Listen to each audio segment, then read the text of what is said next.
sure it doesn't vibrate off. Alright.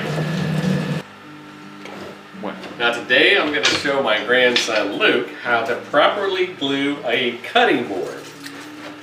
Now when I make a cutting board, it might look something like this. I rip a whole bunch of strips about this size on my table saw. The face of each strip has been sanded, so when I press it together we'll have a nice glue joint like that. I use only hardwoods like maple, cherry, red oak, walnut, ash, red elm, padauk, and purple heart. In this particular board we have maple, red oak, walnut, and padauk. Padauk actually is naturally an orangish red color. It grows in Africa. The rest of the woods are native USA woods. The first step is cut your woods to length, set your pattern, and then grab a couple of bar clamps, something like this. It's nice to have a flat working surface. You can see the bar clamps are adjustable. You can slide those in and out to whatever length or width you're gluing. Simply place the strips onto the bar clamps. And make sure that your clamps are in about 1 inch from each end, so you get proper pressure on the ends. Then once we apply the glue, we'll press the bar clamps together and tighten it down and put a third clamp across the top, so we assure a flat surface. Okay, we're going to apply the glue by hand. And my little helper Luke here will squeeze the bottle of glue onto the next strip. That's one of my favorite pieces of wood, padauk. Okay, squeeze it on, turn it upside down and push the bottle. Oh, and he likes to make a nice pattern across the strip of wood. We want to make sure we get just enough glue.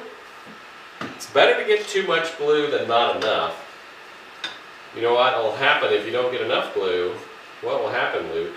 Come apart. It'll come apart. Yes, you can clamp down the wood as tight as you'd like, but if you don't have enough glue on there, it won't hold. So it's essential that you get exactly the right amount of glue. Too much is better than too little. Alright, you want to do it again? Squeeze that bottle. Here we go, all the way down. This strip of wood is what kind of wood, Luke, you know? Maple. Maple, you could say. Maple. Yeah. That's okay. Once we remove the cutting board from the bar clamps, after an hour's time of drying, we went to the steps of planing and then running it through the wide belt sander. At this time we are now at a full 1 inch thick cutting block. This will make a nice cutting surface for cutting vegetables, meat and cheese and breads. Now we're going to cut this into a 9 inch by 10 inch wide cutting board. We'll square it up on the table saw. And as always, when we operate our equipment, we want to have proper ear protection, eye protection.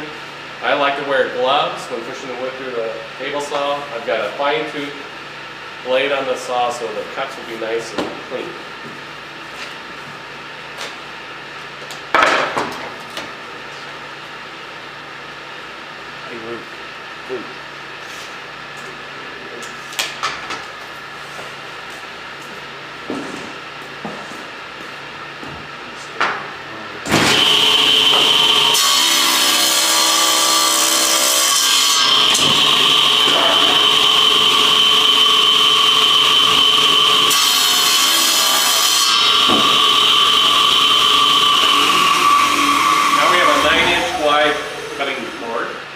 We want to make it 10 inches wide, long.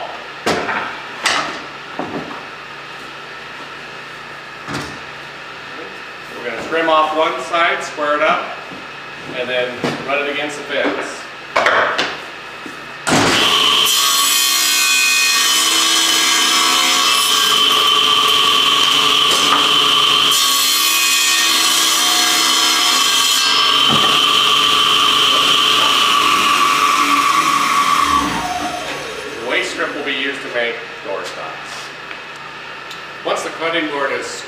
to size, 9 inches by 10 inches. I'm going to put a decorative edge on each surface of the board using a handheld portable router with a chamfer cut. Again, wear eye and ear protection.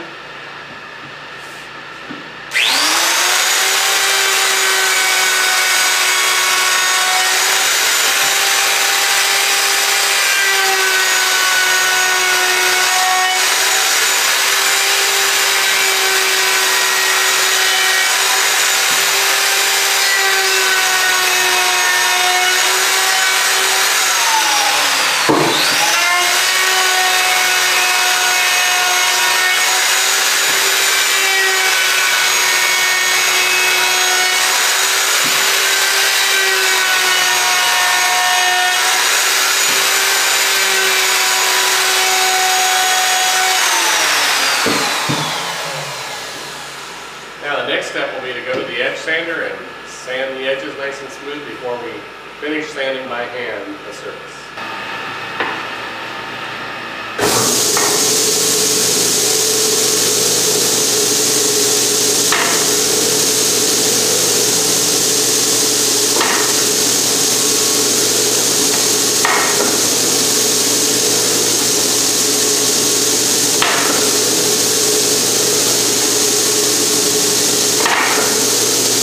Now we're going to polish sand the surface and the edges of the cutting board with a 5-inch orbital air sander.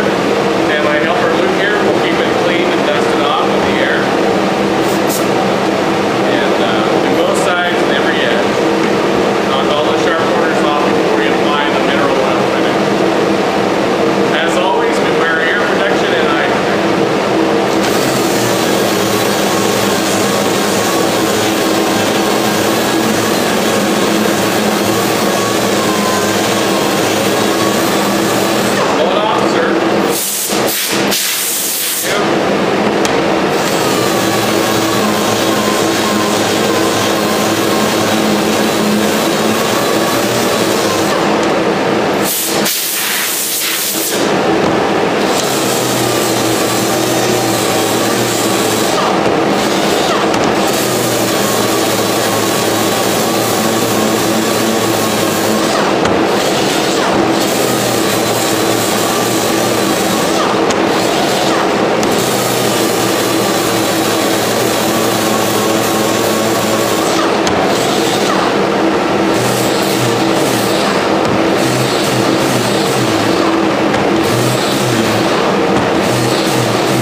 Cutting board. You got this all finished? Or did you check it over? It's all perfect, right? And sanded it really good? Okay, we're gonna oil it for Mommy. So what do we first have to do if we're gonna get our hands in the oil? We gotta pull up our sleeves because it is a mess. And then we gotta dip it in there and rub it really good. So can you lean over and dip it in? Lean over there, you can dip it in yourself. Now what do? Pull it up. Wow, look at that, it's so cool. Look at that. Isn't that cool? Now, do you want to dip it down this way? Go dip it down. You can't get up there very good, can you? All right, keep going. On around. One more time. You want to dip it more? Now, what we do leave, sometimes we leave it in the oil. Now, do you want to rub it in the middle? Because you can't have it dry in the middle. Can you rub it? Rub it all the way around. Like, ooh, does that feel good? Okay, rub some more. Now, do you think we should wipe it off? No, why not? You're right. You must be a good woodworker. Why don't we wipe it off? Because then it won't look as nice. You gotta soak it in, don't you? Let it soak. So let's let it soak right over here in the drying sink, okay? We just, those all dried? Those are all dried in there, but these we have to wait till this one's all done drying.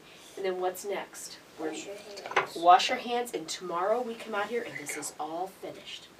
Okay? You did a very good job, Luke. Thanks.